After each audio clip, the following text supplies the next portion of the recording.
بسم الله الرحمن الرحيم الحمد لله رب العالمين والصلاة والسلام على سيد الأنبياء والمرسلين. اللهم علمنا ما ينفعنا وانفعنا بما تعلمنا وزدنا بفضلك علما وتعليما إنك على كل شيء قدير. So we ended up with 94, and before that 93, 92. It gives the picture of Bani Israel, which is our mirror, right? Brother Muhammad Anwar, he mentioned after class, he said, we always think about how bad the Jews are. Oh, the Jews are bad. Right? In reality, we're talking about our own bad side. That's what we're talking about, right? We're talking about we're looking at the mirror. Allah's giving us a mirror and saying, you could be this person or you could be this person. Which one do you want to be? Right? So a very important concept. Anger at somebody else that isn't accompanied with anger at ourselves is pride. So I hate Mansoor. He does lots of bad stuff. Astaghfirullah, what a bad guy. Fareed, do you also hate your bad deeds? No. That's called pride. It's haram. As opposed to, I hate Mansoor's bad deeds and my own bad deeds. And I hate the fact that he did something wrong. And I hate the fact that I did something wrong. That's called hatred for the sake of Allah, which is ibadah. What a difference. I hate him. People like Mansoor are bad. I don't like him. May Allah destroy him. Right? That's hatred for somebody. That's him. Haram. As opposed to, he lied and I lied. I hate the fact that he lied and I hate the fact that I lied. And I'm angry with him because he lied. And I'm angry with myself because I lied. And so it's a shared, I'm not targeting him. I'm targeting anything that Allah hates. Big difference. Right? So you have, if you say, the Quran is anti-Semitic, right? Because it talks bad about Jews. It's not talking about the race, though. It's not talking about the race. But it's talking about, nor is it talking about the religion. But it's talking about the people that didn't follow the religion. So we're not criticizing Judaism itself, because real Judaism is Islam. We're criticizing bad morals that Muslims do and non-Muslims do. It's just a mirror, right? So Allah's talking about how Bani Israel, they worship the calf. They love the dunya so much. Same thing. We do the same thing. And then they can talk about these people that they are so worldly, they love the dunya so much. Same thing. And what are we learning in fasting? To not value the dunya, right? So key practical tests, right? How does your heart change when money comes out of your bank account and when it goes into your bank account? Do you worry? Yes, that's called love of the dunya. Do you get happy? Say that's love of the dunya. Does your heart not change? Yes, that means you don't care about the dunya. I'm not interested. Inshallah, I get lots of money. Inshallah, I get no money. Inshallah, I get charged for something I didn't pay for. Right? It doesn't affect me. All I'm interested in what I'm supposed to do. What I'm interested in what I'm supposed to do, the amal. That's my interest. I'm not interested in the money coming or going. Your health. You go to the doctor and the doctor says, it doesn't look good. Your heart's the same. You go to look in the mirror, mashallah, physique is fantastic. Right? Your muscles are growing, right? This. Your heart doesn't change. So when it goes up and down, your heart doesn't change. So many people, they think the dunya is buying a big car. No, it's not. You could buy a big car and not be interested in it. But how does your heart fluctuate? When people like you, they say, Sheikh Farid, a lot of people complaining about you. How did your heart change? Oh, you feel bad now. What, do you worship people or do you worship Allah? So the whole world hates you, you don't care. The whole world loves you, you don't care.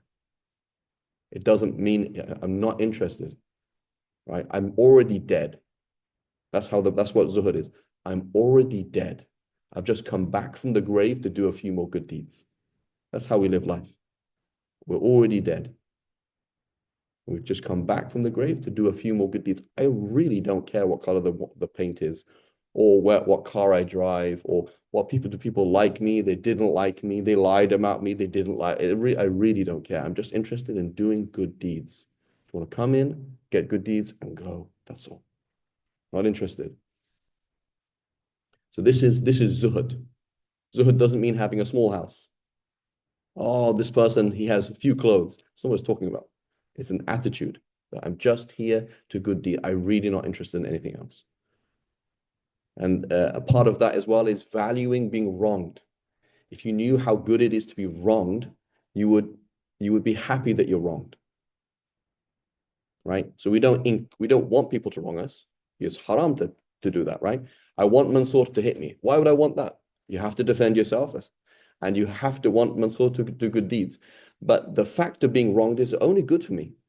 So you should be happy when people are rude to you, happy when people are harsh to you, happy when people don't give you your rights, because you're benefiting, right? You're benefiting. They're giving you good deeds or they're raising your rank. It's good for you. So if you were dead, you'd wish to go back to be wronged, right? So you couldn't pray for 3 hours at night. You could go back into the dunya and somebody slaps you in the face for no reason. And then you died and you got good deeds. So if you're a zahid, you don't care about people wronging you. So there's a big difference. So many people are like, I wish Muslims were strong and had military power. Why? I wish Muslims did the right thing. That's what we're interested in. We don't want Muslims to win. We want the Muslims to win. Winning is doing the right thing at the right time, not that you have money or that people like you or whatever it is, right? So this is called clinging to the dunya. It's a whole mentality, right?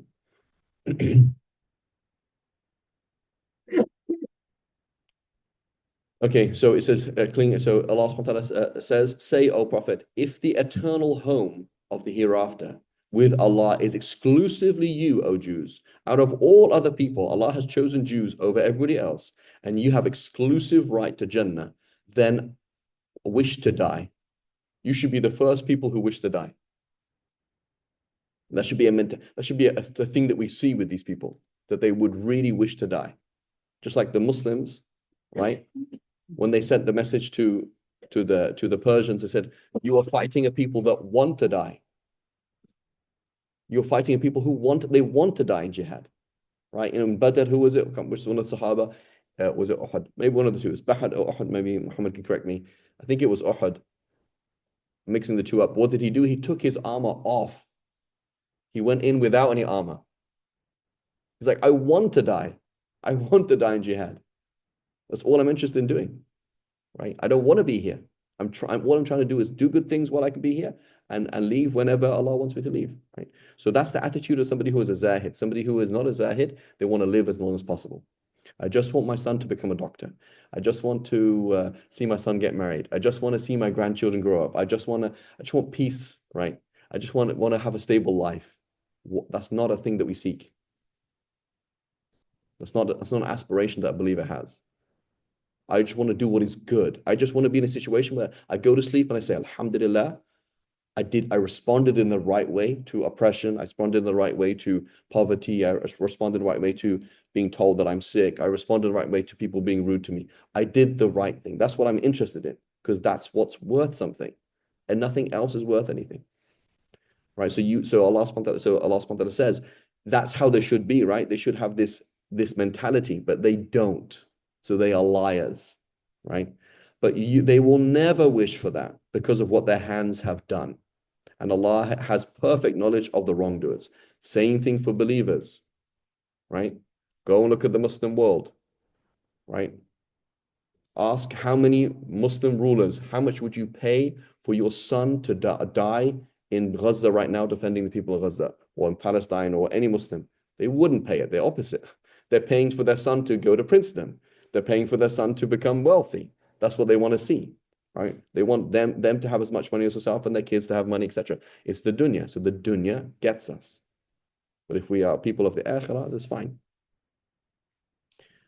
But they will never wish to die. And they never wish for that because of the wrongdoers they have done. And Allah is fully aware of of knowledge of the wrongdoers. You will surely find them clinging to the meagerest of life, right? So ala hayatin is for tahqir, like the smallest tiny little thing. They want to keep this little thing and that little thing. So this is again how we should be in iftar. We've just learned a lesson in Ramadan that we should not be attached to food. And now you're fighting over who took the last chapli kebab. Like in Jannah, people will be laughing. You said, you like chapli kebab? That's like saying I like eating cardboard. In Jannah, chapli kebab is not going to be anything. That's not a thing that you eat in Jannah. Jannah is another planet. It's so much better. So I don't really care about, it's like you used to drive cars. That's what's a car?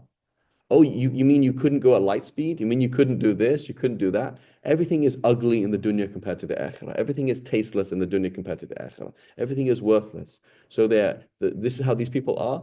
They fight over tiny little things. What, you want a country? Take it. You want $1 trillion? Take it. I don't really care. But they fight over petty things. So we shouldn't fight over petty things. Why did you put my toast in for too long? Doesn't matter. It doesn't matter. Why did you park my car here and over there? It doesn't matter. Right? So we have to be people. People who care about small things are small people. People who care about big things, Allah and Akhirah, are big people. Right? We have to be big people. You will surely find them clinging to life more eagerly than other people, even more than the polytheists. This is something we see over time, right? Who are the traders and who are the big business people? The same group of people, right? The same group of people, right? Even more than the mushrikeen. Each one of them wishes to live 1,000 years. So Ibn Abbas, we have to understand that the world that the Sahaba were in was an international world, right? So to their south is Africa and the Indian Ocean. To their north is Persia on one side and Byzantine on the other side. So they have a lot of words that are coming in from other languages, right? So for example, the Prophet ate khirbid. What's khirbid? Kharbuza. It's Farsi, right? Right? But we have the dinar. The dinar. Dinar is not Arabic. It is Latin. Because they have gold in the desert. They don't have gold in the desert. The money comes from the big civilizations. And the dracham, dirham. Dirham is Greek. Dinar is Latin. Even they say the word firdaus, paradise. It's not even Arabic, right? Bustan doesn't exist in the time of the Prophet. Bustan is Farsi, right? But that comes into Arabic later on. But there's lots of words. So Ibn Abbas, he said yes. They say something Hazari Sal, Hazar Sal. So he knew this phrase in Farsi. How did he know this phrase in Farsi? Because I travel all the time. I go to Iraq all the time, and Iraq is controlled by the Persians. And I go to Damascus all the time, it's controlled by the Byzantines. Of course, everybody, just like in Afghanistan, everybody knows 3 languages. Similarly, these Arabs, they're traveling here, everybody knows, right? The Prophet he couldn't speak different languages, but he could speak different dialects, very different dialects, just like somebody travels around.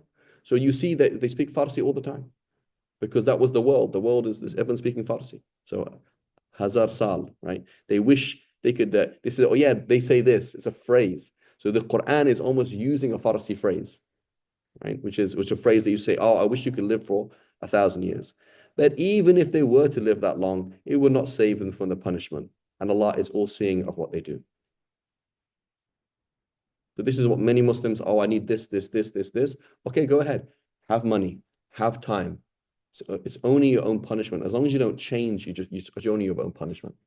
So you cannot get good life is by making good responses to problems.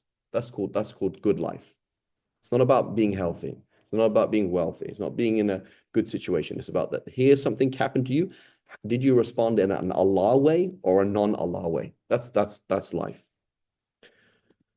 Reject you say, O Prophet, whoever is an enemy of Gabriel, Sayyidina Jibreel, should know that Sayyidina Jibreel, is the one who revealed, the Quran to your heart by Allah's will, confirming what came before it, a guide and good news for the believers. Whoever is an enemy of Allah, His angels, His messengers, Gabriel and Michael, then let them know that Allah is certainly the enemy of disbelievers. Indeed, we have sent down to you, O Prophet, clear revelation, but none will deny them except the rebellious. Why is it that every single time they take a covenant, a group of them cast it aside? In fact, most of them do not believe. Now, when a messenger from Allah has come to them, confirming their own scriptures, some of the people of the book cast the book of Allah behind their backs as if they didn't even know what it is. They instead follow the magic promoted by devils during the reign of Solomon. And so magic is a real thing. Magic is a real thing. It doesn't have power over Allah. It's not another system. It's part of Allah's system. Just like electromagnetic waves are real, just like gravity is real, just like All these things are real. The evil eye is real. All these things are real, but they're all slaves of Allah. So Allah subhanahu wa ta'ala sends people astray by giving them this use of magic and testing them with it, right? And in reality, this is a vignette. This is a kind of a mini picture of the dunya. You're intelligent.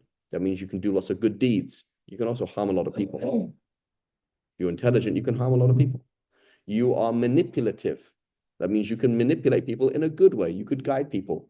You're a good speaker, you're a good politician. So you can make people do lots of good deeds or make people also do lots of bad deeds. You're very attractive. You could do lots of good deeds or you could do lots of bad deeds. This is the dunya. Here's an opportunity. It's $100 bill. What do you want to do with it? It's a $100 bill. Here's a 10-minute. It's a 5 minutes of free time. What do you want to do with it? This is the life, right? So instead, they followed the magic promoted by devils during the reign of Solomon. So when we read the Bible, prophets in the Bible are not noble people necessarily, right? The concept of in the Bible, in the Old Testament of God, half the time is just a superpower. He's not good, nor are his prophets good, and nor are his followers expected to be good. So the idea of the Bible in the Old Testament, the idea of God is more like the grand mafia boss. Okay, so you finally were accepted by this branch of the mafia here in the Bay Area, and then you got a special invite to somewhere in New York, and then actually they flew you in to Sicily. Like, oh my God, this is amazing! Like, I'm meeting the big boss finally. This is amazing. He's not a good guy. You're not expected to be a good guy, but if you play by his rules, you get power. This is how Zionists see things. This is how Zionists see things. We're not expected to be moral because God is not moral. God is just on our side and he's powerful and he's going to help us. That's all. So King Solomon is just a king in the Bible. He's not a moral person. King David is not a moral person. He's just a politician. Benjamin Netanyahu says, listen, my people have always been like this. We're politicians, for crying out loud. We're just politicians. We're not, it's very different. So in the Quran, Sayyidina Sulaiman is somebody who does ibadah. Sayyidina Dawood is somebody who does ibadah. It's a different thing. But in the Bible, it's kind of like confusing. On one side, we have like the song of you have the Psalms of David, which is like very spiritual and very deep. And the other side, you have stuff which is like, wow, how could he have done that? How could a moral person do that? Because the Bible is a story, they're telling their own story, which is not good. And God is not necessarily good. God in the New Testament is super nice because he says, I'm going to forgive you guys all. My son's going to die for your sake. So it's two different kind of gods, totally. The God of the Old Testament, the God of the New Testament. All of that is messed up and wrong. It's one God, and he's not like that. He's not like that. All of it is wrong, right? So it's not that God chose me. God chose righteous people, right? We saw that before with Sayyidina Ibrahim. Sayyidina Ibrahim says, قَالَ وَمِن ذُرِّيَّتِي Are my children going to be included in this too? He says, قَالَ لَا يَنَالُ أَحْدِ الظَّالِمِينَ He says, my pact doesn't include wrongdoers. Oh, but my dad's a sheikh. You're not a sheikh though. But my mum, you're not your mum. You're not your mum and you're not your dad. You can't say, oh, they did this, they did that. Oh, my parents are really bad people. Yeah, but you're not your parents. You're not your parents. You don't go to Jannah because your parents were good. Nor do you go to hell because your parents were bad. Oh, this is my culture. It's not about your culture. It's about you and Allah. You're going to stand before Allah. That's it. You and Allah. That's it. And so the picture we have is basically King Solomon. He's just a king. And they made up stories that basically he did magic. The miracles that he did was magic, right? And so you're going to see there's a lot between Judaism and magic. There's a lot. I think there's even a Brentwood Jewish magic society, right? So magic is a big thing throughout the world. Everybody likes magic, right? It's a big thing. That's why we have Halloween, right? We have to understand like these things that are big, right? It's not a small thing. Magic is a big thing and it's real, but it's not something we should do. But it has nothing to do with Sulaiman. Never did Solomon disbelieve, rather the devils disbelieved. They taught magic to the people, along with that which had been revealed to the two angels, Harut and Marut in Babylon. We don't have time to go through the whole story, but we just want to emphasize the idea that Allah taught us magic, just like Allah taught us how to murder people. and Allah taught us how to manipulate people, and Allah taught us how to make cocaine, and Allah subhanahu wa ta'ala taught us how to trick people into haram, and Allah taught us all of these things. But it's a test. Here's a tool, use it for the good or use it for the bad. So Allah taught us magic and said, don't use it. Here is heroin. You can use it for the haram, or you could use it as morphine in the halal. That's the test, right? So magic has no halal use. The halal use of magic is not to use it. That's the halal use of magic, but it's real. And so anyway, so Allah subhanahu wa ta'ala sent it down to these two angels in ancient Babylon, in ancient Iraq. The two angels never taught anyone without saying, we are only a test for you, so do not abandon your faith. And again, these words walk around in every single atom in the universe. We are just a test for you, so don't abandon faith. His money, his power, his intellect, his influence, his this, we are just to keep focus. What do? We become myopic and we lose focus. Baby is crying for the 8,000th time. What is the test? Keep focus. There's a traffic light. Oh man, another traffic light. 3 red lights on the way to the masjid. Man, I'm going to miss Dhuhr. What's Allah telling you? Allah's telling you, I'm giving you a chance to focus on me and you're turning away. Right? You lost focus. Who lost the focus? You did. Nobody takes away that focus. If they put you in jail, if they punish you, if they kill your children in front of your eyes, if they torture you, nobody can take away your focus. Only you can give up the focus. So this is the thing. Just kick for what we lose focus. But she said this, and then I said this, and she said this, and I said this. Habibi.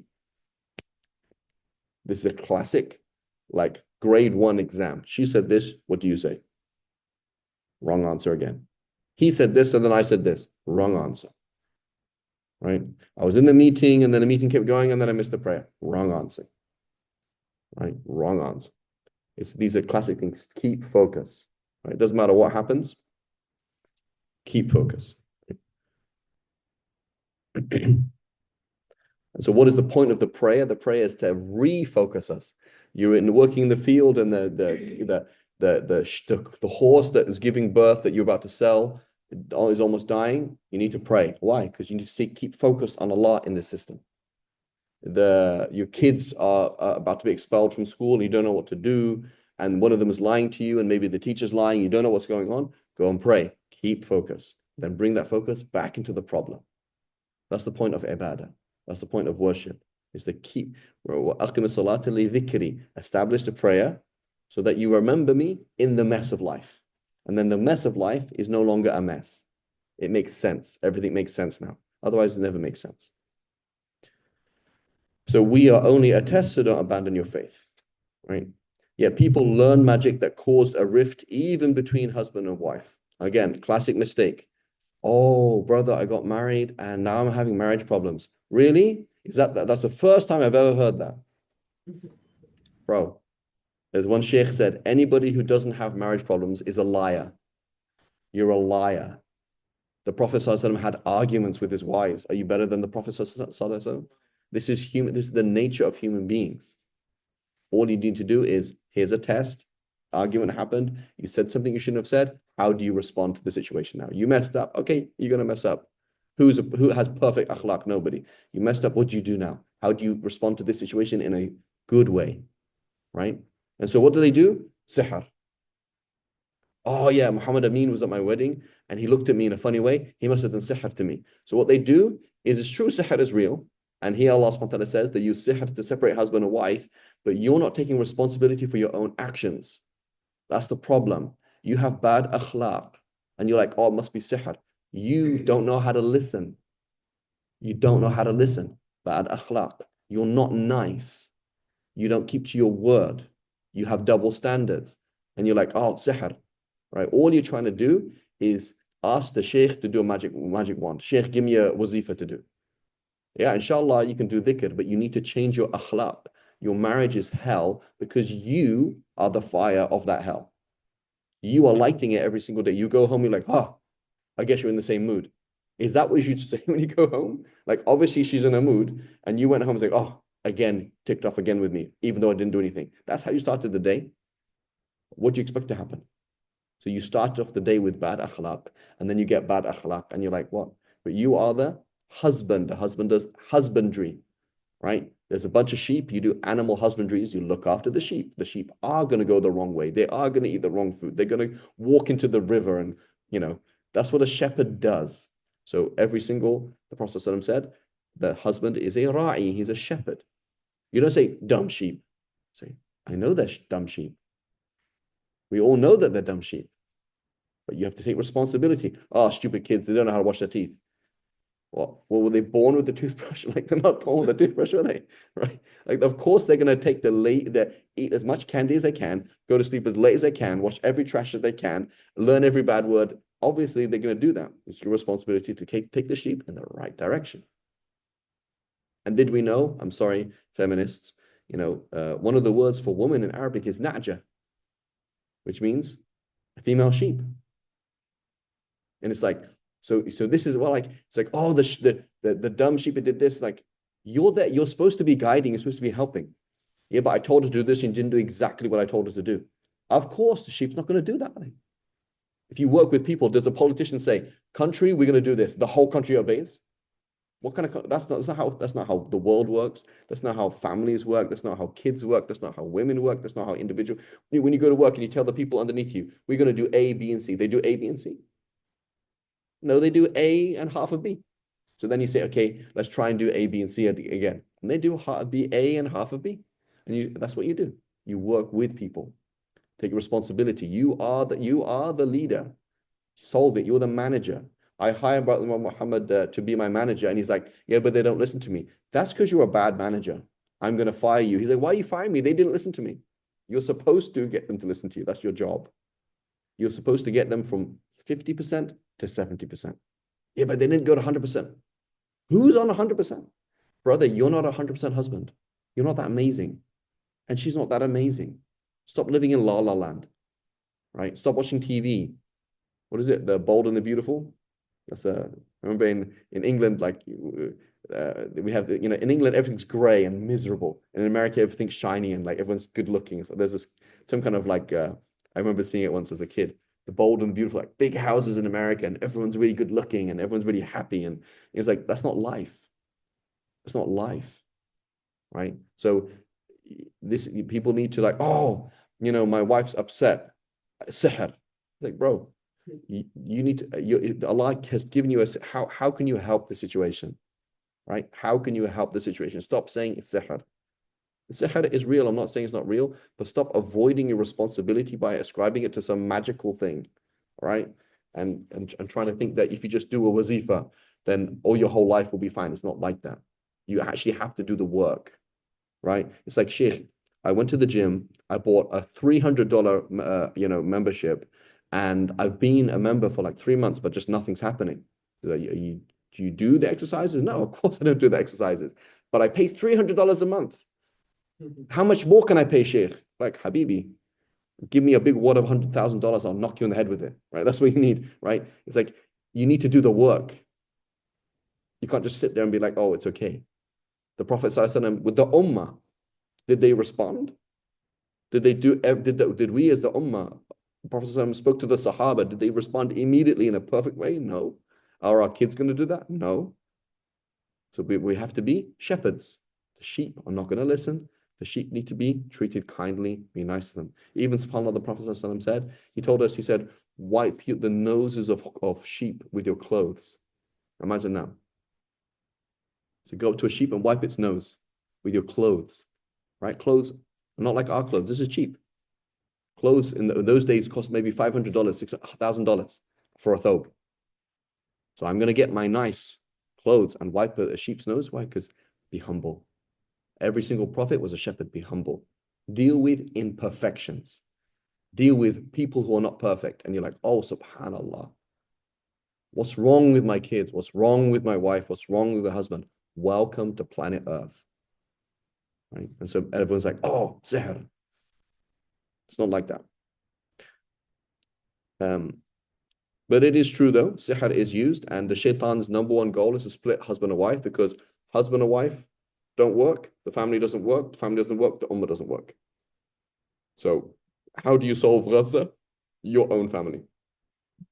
If you're paying thousands of dollars to Gaza every month and you're spending time in social media about the Palestinian issue, but you're not trying to solve your own marriage, you're an idiot. Because that's the problem. The problem with the ummah is not over there, it's here. That's what we do. The problem's over there. You know what's wrong with the masjid? You are the problem with the masjid. You know, say, oh, like people like Muhammad Shaman, they mess up the masjid. We should kick them out. People like this guy, too many young people, too many old people. You're the problem, right? What's the problem with America? You, not that, not Trump. You're the problem with America, right? What's wrong with the marriage? You're the problem with the marriage. Right? And so the shaitan, he comes along, and his number one goal is to split husband and wife. Right? It comes in a hadith that the shaitan has his little his cronies, his team, and every single day they come to the big manager and they say, you know, what did you achieve today? And so says, oh, I did this. It's like, you're nothing. Okay, I did this, nothing. I managed to get this guy to meet up with his girlfriend. I made this guy, for example, to do coke. I managed to get this guy to swear. It's nothing. I managed to get so and so to divorce his wife. He says, "Ni'ma anta ant. What a wonderful you are." Because now, mommy and daddy aren't on the same page, right? And we know it, and I can't pray, and she can't pray, and we're not focused, and then the whole thing falls apart. And so, but unfortunately, many people, they say, mommy and daddy should stay together for the sake of Allah. Wrong. Mommy and daddy should fix their marriage for the sake of Allah. Because so many people, they stay married, but they're not even married. Yeah. And the kids know it, and they never want to grow up like you or your wife, ever. As soon as they're out of the door, like, I don't ever want to be like my dad. I don't ever want to be like my mom. Take my hijab off ASAP, become lesbian ASAP, do anything, just get whatever my parents are doing. I want to do the opposite because I hated that whole system. Never want to be like them. My dad used to say that. He said, Sunday lunch in England, have Sunday lunch, right? He's like, what a waste of time. You spend like 5 hours cleaning this and preparing this for like to show off to auntie so-and-so. Never want to do that ever. So whenever we see as kids messed up systems, we're always going to do the opposite. Always do the opposite. So if you can't fix your marriage, try again. If you can't fix it again, try again. Can't fix it again, get out of it. All for the sake of the kids, you're just lying to yourself. Because the kids can see. The cats can see. The cat that walks past you sees the tension between you, right? The floorboards can see. When people visit you, people, oh, it'll be an embarrassment if we got a divorce. They already know you hate each other. The whole family and extended family know how fake you guys are. So stop worshiping people, worship the Lord of people, right? Fix it, try again to fix it, try again to fix it, try again to fix it, move on. They learned what harmed them and did not benefit them. Although they already knew that whoever buys into magic would have no share in the hereafter. Miserable indeed was the price for which they sold their souls, if only they knew. So this is the vignette of every single thing. She walked down the street, you looked once, you looked twice. Miserable indeed is the price that you sold your soul. You didn't benefit yourself in this life or the next. You said this cuss word, you didn't benefit yourself in this life or the next. Miserable indeed is the price that you sold your soul. This is what every single moment we're either selling for profit or selling for loss. Selling for profit or selling for every single moment of our life. May Allah forgive us. If only they were faithful and had taqwa, they warded off Allah's punishment, they would have had a better reward from Allah, if only they knew. But they did know, but they just didn't apply it. O believers, do not say ra'ina. So this is the Jews, they because Hebrew and Arabic is so close, the Jews, they used to get the Sahaba to say certain things, or say certain things to the Prophet, and in a trick, they used to say, for example, Sam alaikum. Sam alaikum, which means death upon you, right? As opposed to Assalamu alaikum, right? And so they used to say ra'ina, which means, ra'ini means take me into consideration, like slow down. Oh, I can't hear you. Can you say that again? Ra'ini or ra'ina. What it meant for them is like our fool. So they used to insult the Prophet ﷺ in a hidden way. So the believers who were told, don't use the same language. Don't use it, right? Uh, rather say unzurna, which means give us time and listen attentively. The disbelievers will have a painful punishment, right? A consistent theme. The Jews and Christians do one thing, we do the opposite. They do Christmas, we don't do Christmas. They do Halloween, we don't do it. It's something in between, we don't do it. Try and do something different, like in a different way, right? The Prophet would always do things a different way. He said, he would fast. The Prophet would fast, for example, Saturdays and Sundays, because the pagans would celebrate by not fasting on those days. So he can do the opposite, right? So always doing the opposite of what they do. And the disbelievers will suffer a painful punishment. The disbelievers from the people of the book and the polytheists would not want you to receive any blessing from your Lord, any revelation. But Allah selects whoever He wills for His mercy, and Allah is the Lord of infinite bounty. If we abrogate, we cancel a verse, or we cause it to be forgotten, we replace it with a better or a similar one. Right? So Allah subhanahu wa ta'ala does that in the deen of Islam. There are certain verses that were revealed that were cancelled. For example, the verse of stoning to death. So they used to recite وَالشَّيْخُ وَالشَّيْخَةُ إِذَا زَنَيَا فَرْجُمُوهُمَا الْبَتَّةَ.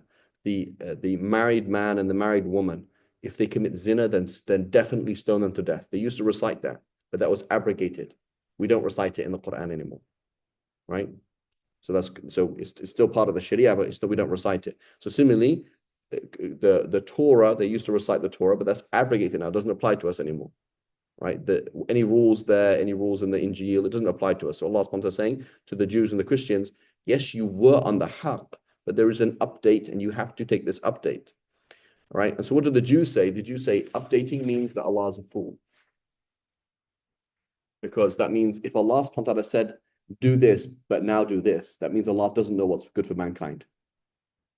So there's a very clever trick. Because what it may enable them to do is that when Sayyidina Isa came and changed certain things, they said, no, you can't change things because God's law is eternal. When Prophet Muhammad came along and said, I'm a prophet, say, no, you're going against the Torah. God's rule is eternal. So it's a very clever trick, but it's wrong. So can Allah change reality? Can He say there's paradise and then no paradise? No. That would mean that's Allah subhanahu wa ta'ala says, for example, when you die, you come out of the grave. Now, when you die, you don't come out of the grave. That's impossible because that would mean that's a conflict. That's truth and then falsehood. But can Allah subhanahu wa ta'ala say, stand up, now sit down, now walk? Now He can do whatever He wants. That's called, right? Different rules at different times, that's totally fine. So there's a difference between Allah not knowing something and saying, this is the case, actually it's not, it's now this the case, as opposed to Allah saying, do this, now don't do this. That's totally fine. Allah can do that whenever He wants, right? Allah can do that whenever He wants. Do you not know that Allah is capable of doing anything? Do you not know that the kingdom of the heavens and the earth all belong only to Allah, and you have no guardian, no helper besides Him? You don't own revelation.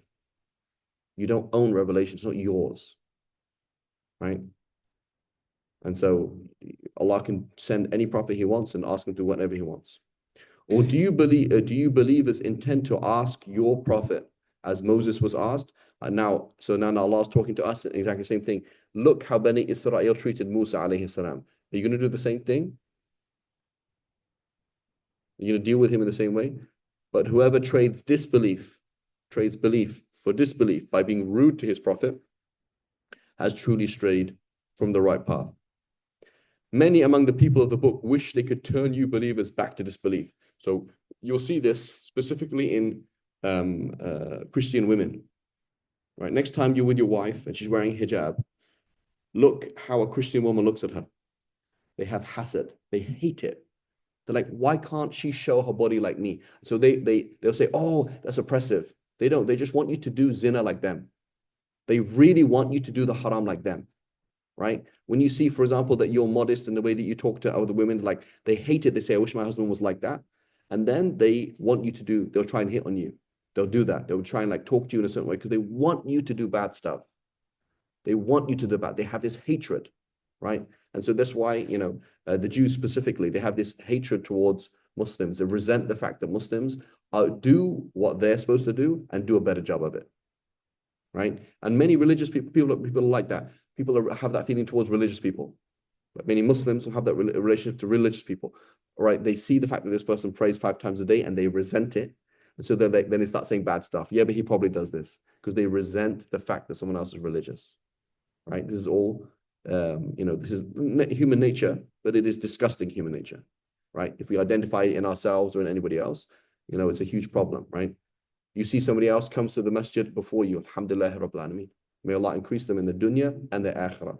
And may Allah make them closer to Allah on Judgment Day. And may Allah make them the person who makes dua for me to come out of hell and go to paradise because of them. As opposed to, why did he get to the masjid before me? Right? Why does he know that ayah and I don't? Right? Why does everybody listen to him and not me? Right? There was one sheikh, he told another sheikh, he said, one day I'm going to have more students than you. I was like, what is this? What is this? The fan club or something? Like, I don't know. So that's how he looked at things. One day you just watch, I'm going to have more students than you. It's like, okay, inshallah. Inshallah, you guide the whole ummah. May Allah benefit, right?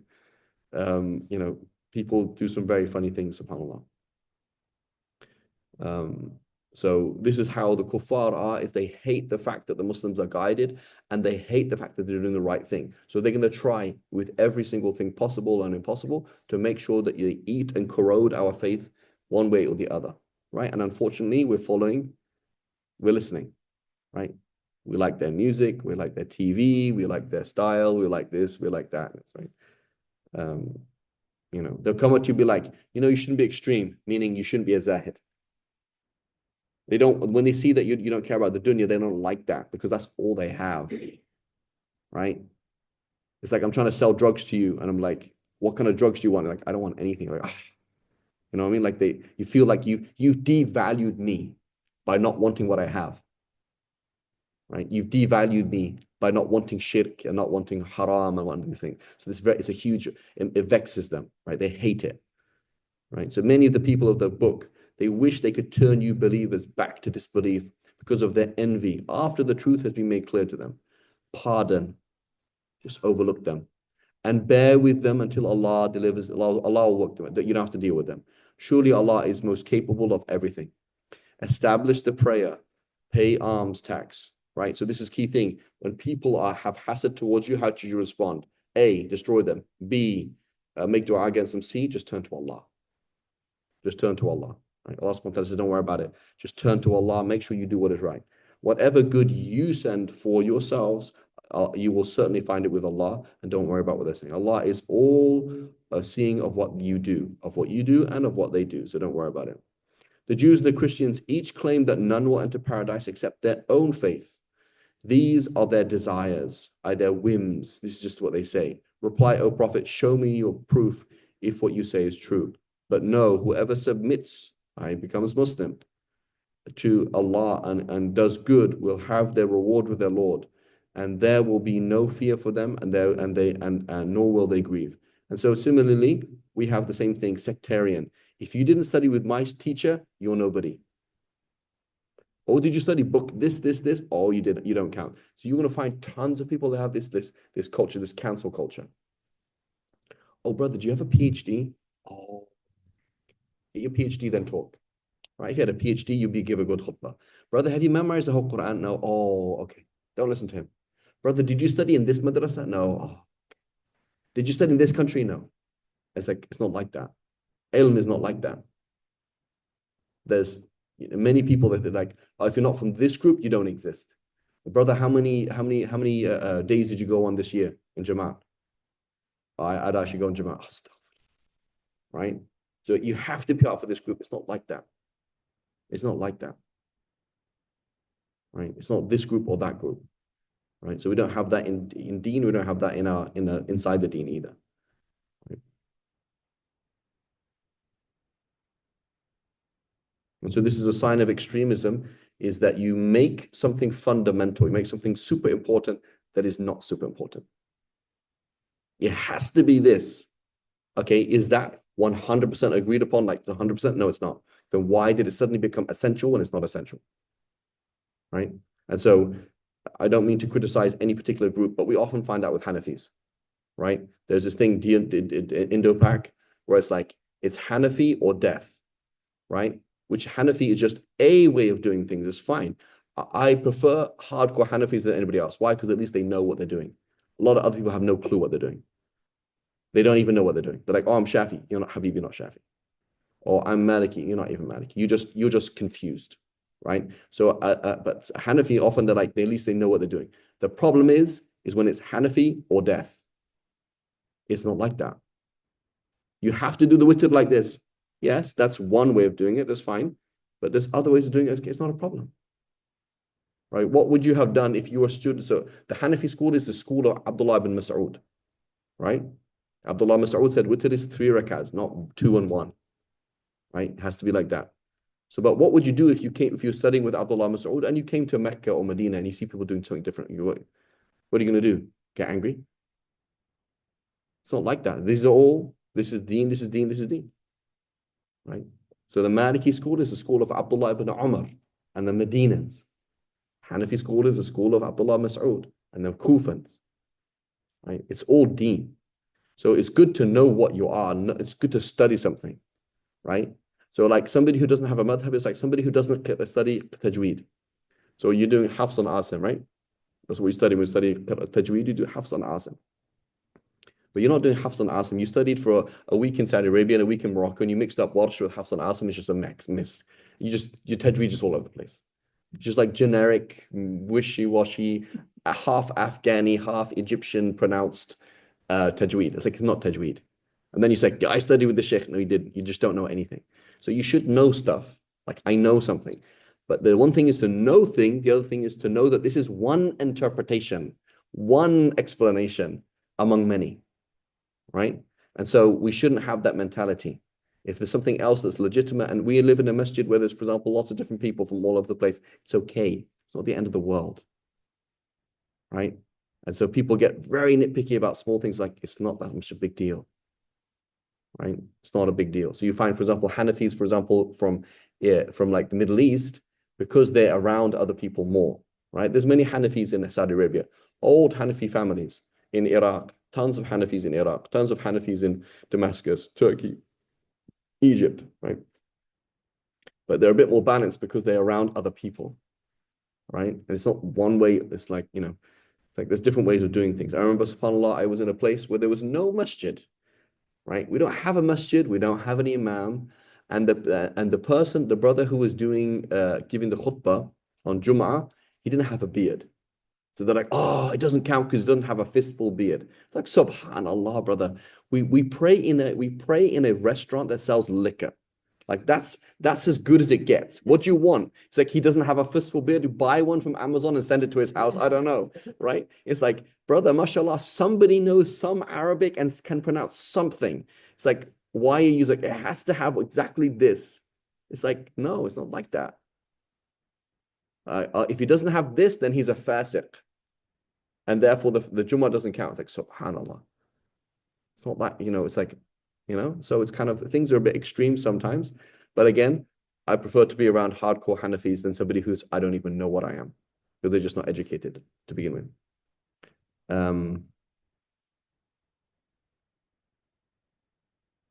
Okay, these are their desires. Reply, O Prophet, show me your proof if what you say is true. No, but it says no, but no. Whoever submits themselves to Allah and does good will have the reward with their Lord. And there will be an example of this. Hanafi, okay, the Hanafi Asr starts later than the time for the Jumhur, majority of scholars, right? So you go on Hajj, and everybody's praying in front of the Kaaba in the the non-Hanafi time. So you're going to sit there and we say, no, I'm not going to pray Asr. Subhanallah, the whole Jama'ah is happening in front of the Kaaba. You're missing Jama'ah in front of the Kaaba just because one opinion among many, right? It's like, I'm not saying it's wrong. If you wanted to repeat the prayer later on, that's fine. I understand that. That's fine. But it's like, where's the balance, right? Where's the balance? It doesn't make sense. As long as the other is a legitimate position. Sometimes they're not legitimate positions, or it's extremely weak. I understand that too, right? And so, but it's like, subhanAllah, some things just like, that's a bit silly, honestly. Um,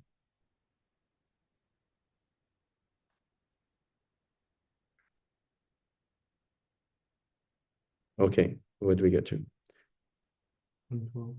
112. And so it says, 112. Okay.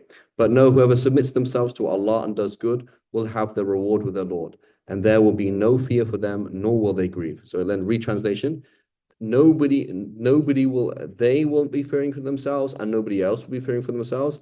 And on a day when everybody else will be sad, they won't be sad. That's what it means. La hum yahzanun means on a day when everybody else will be sad, they won't be sad. Right? Like we gave the example the other day. Say, hey, are you going to Stockton? Say, no, I'm not going to Stockton, but you are. Right? So the two of us, one of us has to go. And you say, hey, are you going to Stockton? Say, no, no, I'm not going to Stockton. So I'm not going to Stockton is different to I'm not going to Stockton. I'm not going to Stockton means you are going to Stockton. Right? So it doesn't say they won't grieve. It says they won't grieve. So la yahzanun, la hum yahzanun. There's a difference, right? So on a day when everybody else will be sad, they will not be sad. And the Jews say the Christians have nothing to stand on, and the Christians say the Jews have nothing to stand on, even though they both recite the scriptures. And those pagans who have no knowledge, and again, this happened. Somebody told me this again. Somebody who's not educated, they're like, you know, every madhab is great, but not the Hanafis. Like the Hanafis are crazy. They just follow weak hadith all the time. So I'm like, when you say every other madhab, like which madhabs? Like Imam Shafi. So Imam Shafi is a student of the student of Imam Abu Hanifa. He's a student of a student of Imam Hanifa. Imam Shafi said every single scholar is a child at the foot of Imam Abu Hanifa. So you like the Shafi school, but you don't like the Hanafi school. Imam Shafi, he said, every single scholar is a child at the foot of Imam Abu Hanifa. Right? You say, no, I'm Hanbali. Hanbali have the strongest proofs. Imam Ahmad, he was asked, where do you get your fiqh from? He says, from the books of Imam Muhammad, the student of Imam Abu Hanifa. So the Hanafi school is one of the most important schools in creating the whole of fiqh, Islamic fiqh, period. Like Imam Abu Hanifa, he's called Al-Imam Al-A'zam, the greatest Imam. So somebody who is like, this person, I like everybody, but not this person. This is a person of bid'ah. This is a person of bid'ah. You don't have to follow him. You don't have to follow that person, but you have to respect it. You don't have to do it, right? Somebody comes along and says, why does so-and-so pray with his hands down? You don't have to do that, but you have to respect it. And if you say, Wallahi al-azim, it's wrong, you're an idiot. Because you don't know. You don't know, and you don't have enough information to say that. So you have to respect scholarship. You don't have to apply it yourself. You're like, I don't want to do that. That's fine. But you have to respect it. So it's ignorance. Okay, so here the Christians say these people have nothing, right? Why are you criticizing somebody else? And this person is this person doesn't follow the Sunnah. What does he follow then? If this person is not following, what is he doing? What, reading the Bible? Right? Every single madhab is reading the Quran and Sunnah. You know, the Hanafi school says this, but the Sunnah is this. That doesn't make any sense. That means the Hanafis are saying this is the Sunnah, and you're saying this is the Sunnah. Everybody's following the Sunnah, though, right? Nobody's not following the Sunnah. This is the Sunnah according to their opinion. It's the Sunnah according to your opinion. That's all it is. Where everybody's following the Sunnah, right? So the Christians, they say the Jews are on nothing. The Jews say the Christians, you both read the Old Testament. How can you not both be on nothing, right? Although they both recite the scriptures, and those pagans who have no knowledge say the same thing about people of faith. They're not doing anything. Surely Allah will judge between them on the day of judgment regarding their dispute. Who does more wrong than those who prevent Allah's name from being mentioned in his places of worship and strive to destroy them? Such people have no right to enter these places except with fear. For them, there is a terrible disgrace in this world, and they will suffer a tremendous punishment in the hereafter. To Allah belong the east and the west. So wherever you turn your face, you are facing Allah. Surely Allah is all encompassing, all knowing. And again, we spoke about this in the class on Sunday about prayer, so we don't have time to talk about it here. They say Allah has offspring, he has children. Subhana, glorified be Allah. Allah's way beyond that. In fact, to him belongs whatsoever it is in the heavens and the earth, and all are subjected to him. He is the originator of the heavens and the earth, And when he decrees a matter, he doesn't do it through means, right? So for me to create a child, I do it through means, right? For us to do things, we do through Allah doesn't do things through means. Allah does things without a means. He just wills that it be, and it is. So you're saying he has a child. Oh, that's like, so the analogy is God is like us, right?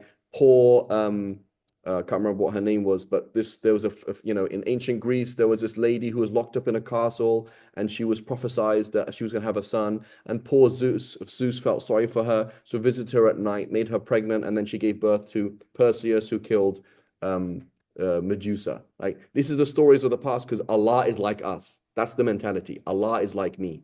Allah is just a superpower of me. Allah is not like you. Subhanallah means Allah is way beyond you.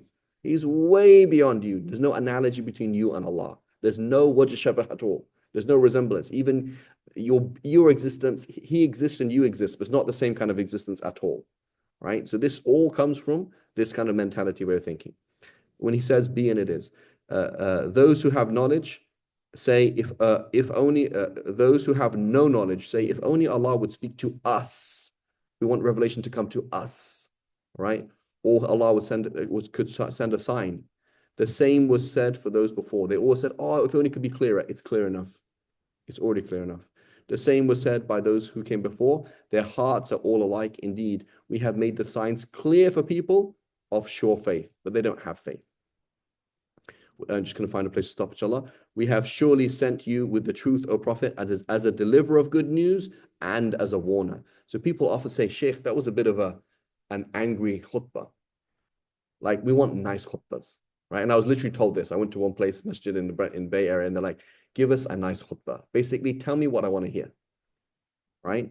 The Prophet ﷺ, he did get angry.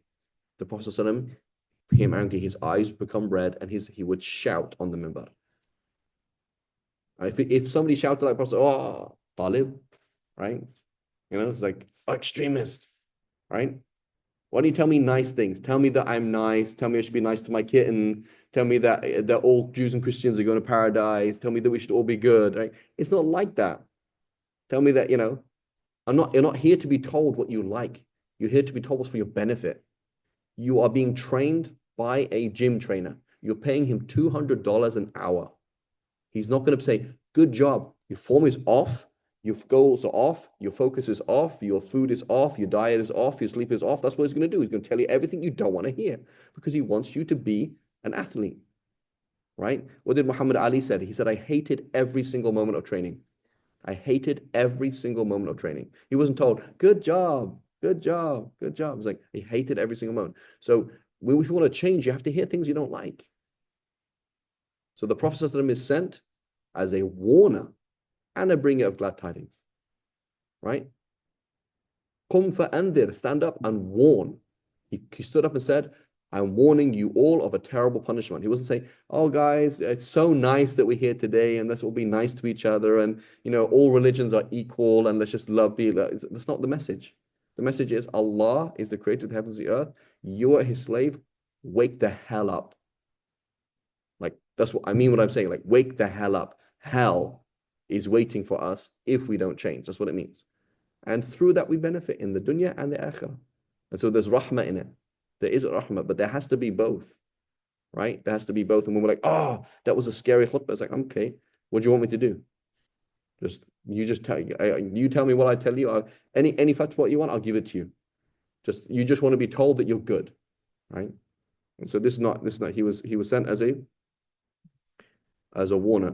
So let's just find a good place to stop. So it says, 121. 119, you said? Yeah. Okay. And you will not be accountable for the residents of hell. You're not responsible for that. Nobody listens to you. Never will the Jews or the Christians be pleased with you. At the start there, inshallah, 120. Never will the Jews and the Christians be pleased with you until you diligently follow them in every single thing that they do. They want you to be a carbon copy of Christianity and they just want you to be a Palestinian version of Christianity, a Palestinian version of, they want everybody to be, you want you to be just like them. And we also want to be just like them because you feel good, right? I just want to fit in. That's what every teenager will say. I just want to fit in, right? But Allah doesn't want you to fit in because these people are insane. right? These people are insane. You don't want to fit in, right? So it's key thing. It's like it is, find the value in what you're doing. May Allah protect us all. Subhanallah wa bihamdik. Ashhadu an la ilaha illa ant. Nastaghfiruka wa natubu ilayk.